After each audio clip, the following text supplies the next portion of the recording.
Hello and welcome to this latest video in our series for VCE Media students, particularly looking at Unit 4 Agency and Control.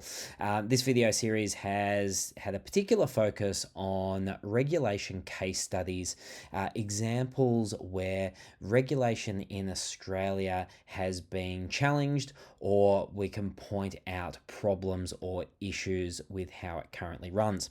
In the previous couple of videos, we've looked at government regulation in Australia, particularly looking at the classification board and how it struggles to maintain control over media that is globally distributed, prolific, and intangible.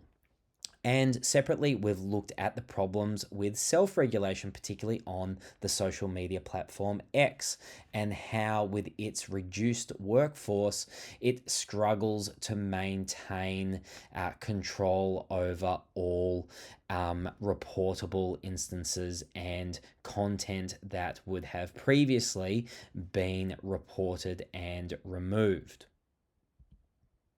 So the big idea here is that exact combination of self-regulation that doesn't quite work and governments that can't quite control things that are global and online coming together. So the changes to self-regulation policies and the decreased policing of these on Elon Musk's X has resulted in some tension between the social media platform and Australia's online regulator, the eSafety Commissioner. We'll explain a little bit more about who the eSafety Commissioner is and what she does. But the big idea here is that when self-regulation fails, it should be up to government regulators to intervene and correct matters.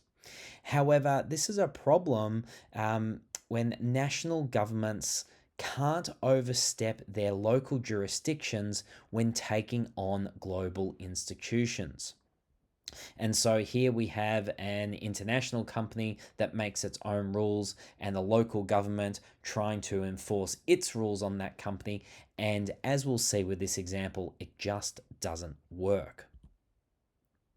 So to give a little bit of context around here, a little bit of background on what the issue is for Australian X users.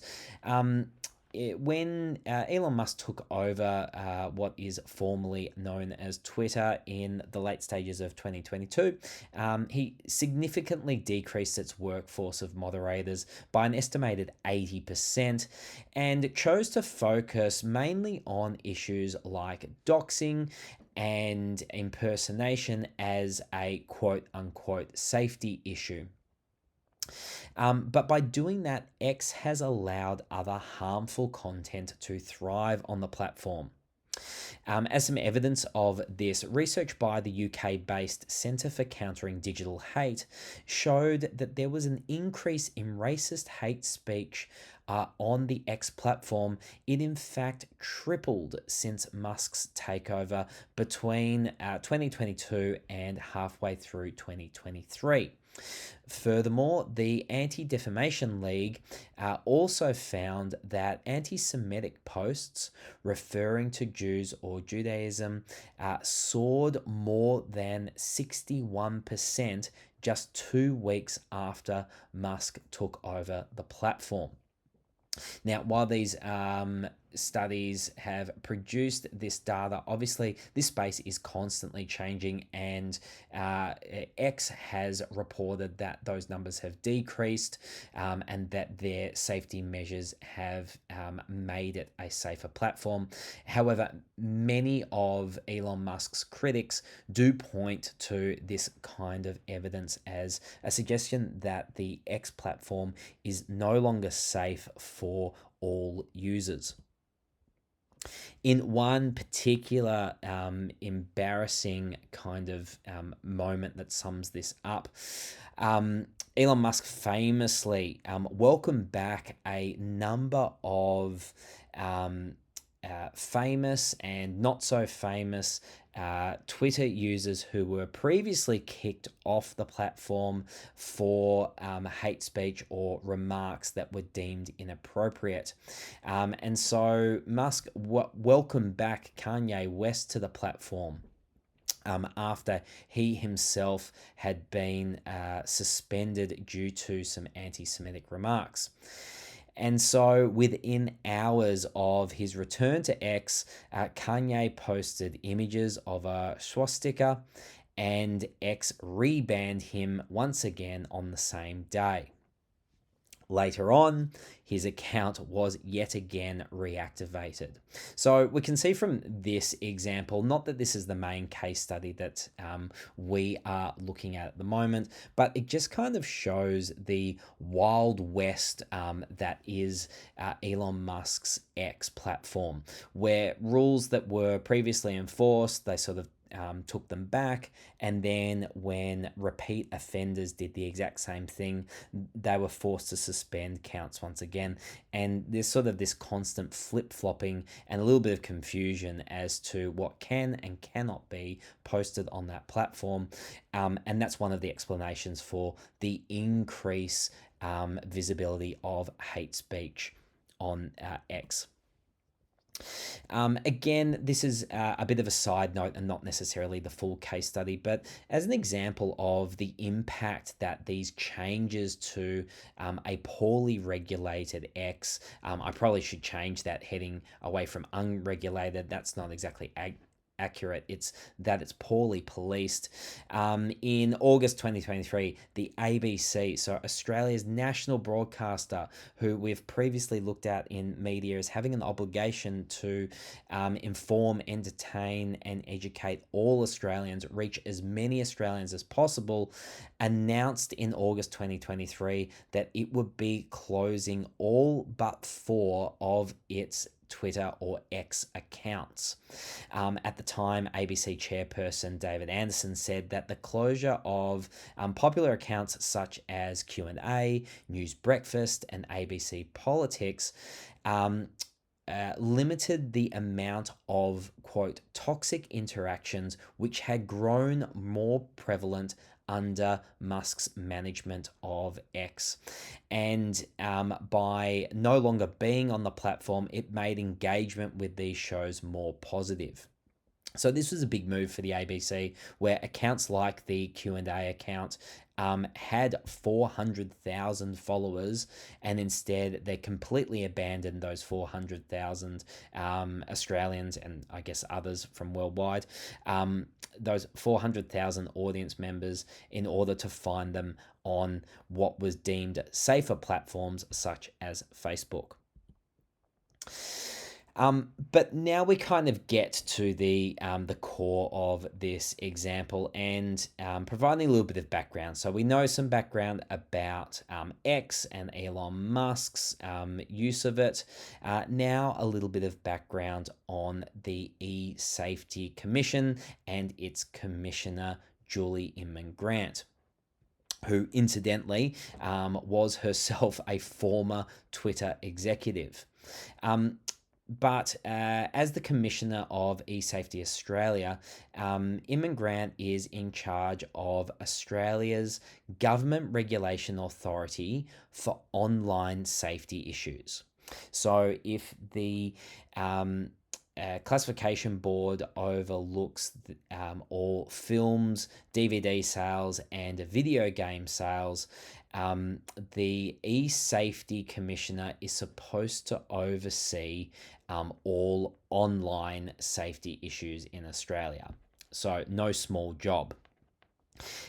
Through law, the Online Safety Act of 2021, the eSafety Commissioner and eSafety Australia has powers to educate the public on online safety, respond to complaints about inappropriate web content. They can then issue takedown notices for this content directly to the platforms that hosts these things. And they can also fine social media platforms and other web sites up to $780,000 per day for any breaches. So that might be when they don't respond to takedown notices, when content that's deemed graphic or harmful or hate speech. These include things like revenge porn and other things that can actually have consequences and damaging consequences for individual Australians. If social media platforms ignore the request by eSafety Australia, they do have some powers to issue fines as punishment.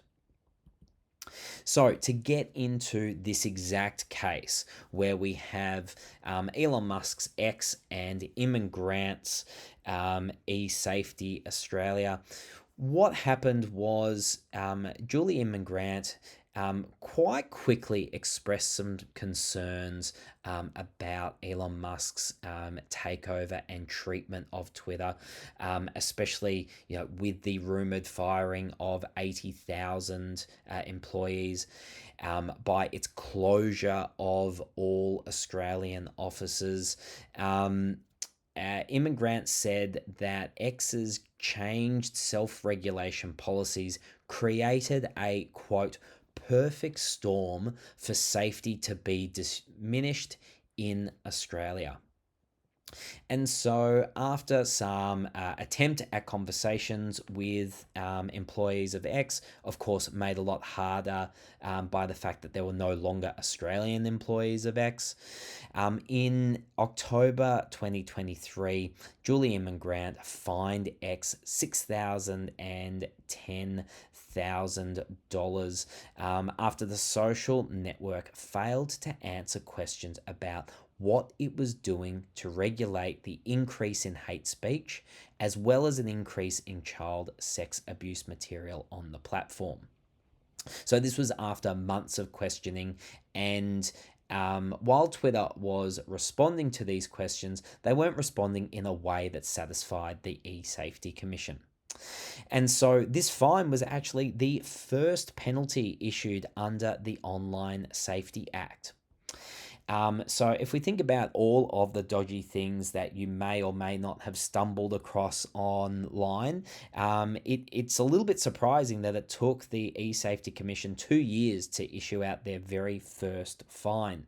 But it should be noted that despite issuing that fine, X have still not paid it to the date of this recording. And this is part of the tension that exists between the two entities. This repeated request for information and request to be satisfied that X was doing enough to protect vulnerable audiences and decrease this kind of obscene material on its site. Imran Grant simply was not satisfied with X's responses. And then after this kind of tension was occurring at the end of 2023 and into the start of 2024, one particular video spread online really pushed things to the next stage. And this was a video of the stabbing of Bishop Marmari Emmanuel during a church service in Sydney. Now, this church service was being live streamed and was accessible by 200,000 church members. And so some of those members who saw that video took a copy of it and uploaded it to various social media platforms. We can think back to our understanding and study of spreadable media theory and understand just how quickly this graphic video had spread online, where various X and Facebook and Instagram and Snapchat and TikTok users took that video and just kept spreading copies of it online. So the eSafety Commissioner acted fast. And she used her powers under the Online Safety Act to order both Meta and X to remove posts of the video within 24 hours. She did this because she deemed it to be a Class 1 offensive material. Now, there are different levels of offensive material, just like the classification board has different classification categories. So does the eSafety Commissioner. And it was a little bit surprising to some media commentators that this was labeled Class 1. It certainly was a horrific act, but the video itself, to my understanding, had no blood, no gore. The bishop thankfully lived as a result, despite his attack. And so other videos that had also been uploaded to these social media platforms, such as the Byron Bay attack, were allowed to stay, and yet Imran Grant sort of reacted to this one. And many people sort of have commented that perhaps it wasn't the video itself, but for the e-safety commissioner to actually react to Twitter, to X, and to Elon Musk in response to some of the other issues that they have been having. So, what did X do as a response? Well, while Meta complied with the takedown notice, X only geo-blocked the content, preventing audiences with an Australian IP address from viewing it. So, what this actually means is that Imran Grant issued a takedown notice that asked the social media platforms to just remove the content altogether. X's response was a little bit more nuanced to that, saying that, well, we're not going to remove the content altogether because it actually doesn't break our individual platform rules. Graphic content, violent content can exist under X's new rules. It couldn't under the previous Twitter rules, but under X's new rules, violent and graphic content could exist on the platform. However, they understood that Australia had its own concerns. So instead of removing that content for global audiences, it just created a block for anybody within Australia from actually viewing it. Now, Elon Musk actually expressed that X would not allow a national regulator to control content beyond its national borders, stating in a tweet, our concern is that if any country is allowed to censor content for all countries, which is what the Australian, he calls eSafety Commissar, but the official title is Commissioner. So that's what the Australian eSafety Commissioner is demanding. Then what is to stop any country from controlling the entire internet? So this ties back to Musk's entire reasoning for purchasing Twitter, now X, in the first place, which was to have a space online that was free for individuals to express themselves and express free speech. He later went on to explain that we have already censored the content in question for Australia, pending a legal appeal, and it is stored only on servers in the USA. So he made it quite clear that the content actually did not exist in Australia. Nobody from Australia could view it, and it didn't exist on any servers that were located in Australia. So you would think that that would be okay. But as we know from looking at the weaknesses of the Classification Board of Australia, it is very hard to say that all Australians can no longer access material that is globally available online. Of course, VPNs would make this argument null and void. So, what does the eSafety Commission do next? Well, a little bit hurt and embarrassed by Musk's public challenge to the eSafety Commissioner's authority, this prompted Julie Inman Grant and eSafety to launch a federal court injunction to try and force X to comply with its takedown notice. At the time, even the Prime Minister Anthony Albanese commented on this case, stating that Musk was a, quote, arrogant billionaire who thinks he's above the law. So there was a lot of tough talk by the Australian government and by the national online regulator against Elon Musk's decision and X's decision to not take down the videos. However, in an embarrassing move in June 2024, Inman Grant dropped their case against X and no longer pursued it in the federal court. They stated that this was because they had actually six issues facing court directly with X, and they wanted to focus on that. But many media commentators have made the comment that this was actually because the commission feared that their case wouldn't hold up in court, and thought it might set some precedents that Musk is right and they are wrong. So, incidentally, alongside all of this, the Australian government is currently looking to boost the powers of the eSafety Commissioner. So maybe in the future, they would have more power to compel an international global media institution like X from removing content everywhere. But this backflip and backtrack by the eSafety Commissioner led to Elon Musk to tweet that, quote, free speech has prevailed. So, what does this issue highlight for us? Well, it reminds us that under Elon Musk, X has significantly cut its capacity for self-regulation.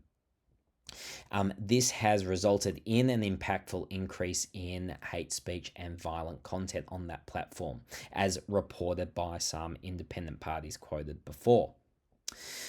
And while Australia's regulators have attempted to step in and force X to enforce adequate protections in order to protect vulnerable users, Julie Inman Grant has repeatedly backed down, leading many commentators to label the eSafety Commissioner as a, quote, toothless tiger. The visual there of a toothless tiger, a saying for something that pretends or looks particularly scary, but really without any teeth can't do any harm. This shows that it's not enough to have regulation policies. Both the government and media institutions need the power to enforce them. Otherwise, the policies themselves are useless. And so this kind of connects nicely to a phrase from the VCE Media study design, where as the media increasingly crosses national borders, governments struggle to maintain control over laws and policies created for their jurisdictions. We've seen that here, where the eSafety Commission has the power to issue takedown notices, and yet globalized media institutions also have the agency to refuse that. And it's only in a court of law that these things can be tested. But when regulators like the eSafety Commission back off from proceeding things in a court of law, well, then that just leaves the globalized media platforms to do whatever they like. And so, in conclusion, this example is perhaps a little bit more complicated than the other ones that we've looked at, because it doesn't just highlight a failure of government regulation or a failure of self regulation, but the failure of when those two things are at odds with each other. So, when government and self regulators argue over the best protections on social media, neither are effective. As a result, this fails two key rationales for regulation: protecting vulnerable audiences and upholding community standards. So, this is a good example to look at because it is very recent, and it really does highlight some nuance in the issue that regulators face today. That it's no longer just, well, government's regulation is okay in these situations and self regulation is okay in these situations. It actually highlights that when you've got these two forms of regulation fighting one another, then there's uncertainty and unfairness in terms of what gets published online and can be viewed by Australian audiences. So thank you for watching this, our latest video of case studies surrounding regulation of the media in Australia. See you next time.